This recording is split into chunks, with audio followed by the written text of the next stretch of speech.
Isang pinagpalang araw sa inyong lahat. Tayo po'y magdinilay sa salita ng Diyos, ang pinagmumulan ng awa ng ating buhay, ang salitawa.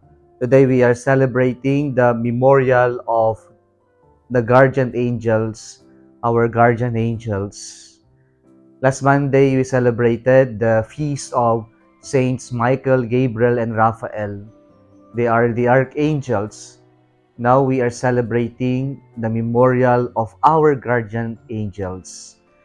Well, our celebration today reminds us that God has appointed, has designated an angel to guide us and protect us.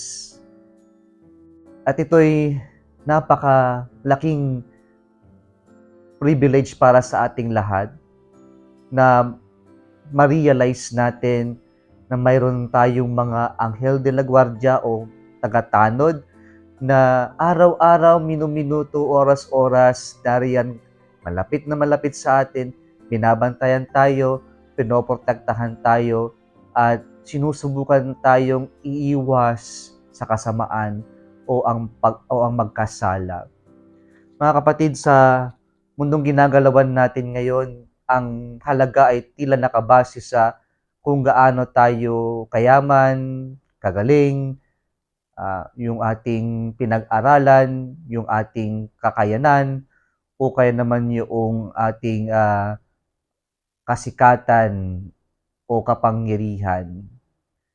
Ngunit ang pagdiriwang natin ngayon ay isang malaking paalala na ang halaga natin ay hindi nakabase sa kung ano ang mayroon tayo, kundi kung sino tayo.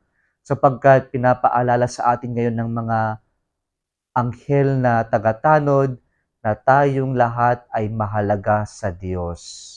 Pagpapaalala na dahil sa sobrang pagmamahal ng Diyos sa atin, bagamat matigas ang ulo natin at paulit-ulit tayong nagkakasala at paulit-ulit nating pinipili ang iba kaysa sa Diyos, ang Diyos hindi tumitigil magmahal at patuloy tayong pinapahalagahan sa pamamagitan o presensya ng mga anghel na tagatanod natin na patuloy na gumagabay, promoprotekta para sa ating lahat.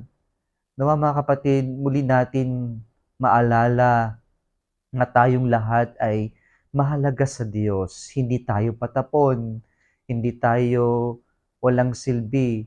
Tayo ay may kwenta kung titingnan lang natin ang ating sarili na kamahal-mahal ng Diyos. Ang pagdiriwang din natin ngayon ay paalala na hindi man tayo maging anghel o hindi man tayo anghel, pero pwede tayong umastang parang anghel kung atin ding proprotektahan, pahahalagahan ang ating kapwa-tao sa pamamagitan ng ating paglilingkod ng mayroong katapatan at mayroong sense of honesty and integrity.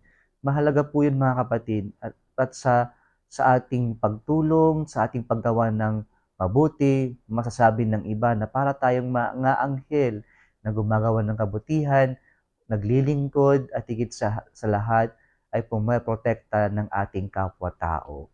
Kung nagustuhan mo ang video na ito, huwag kalimutang mag-like, i-share at mag-subscribe sa Salitawa Facebook page and YouTube channel. Muli isang pinagpalang araw sa inyong lahat.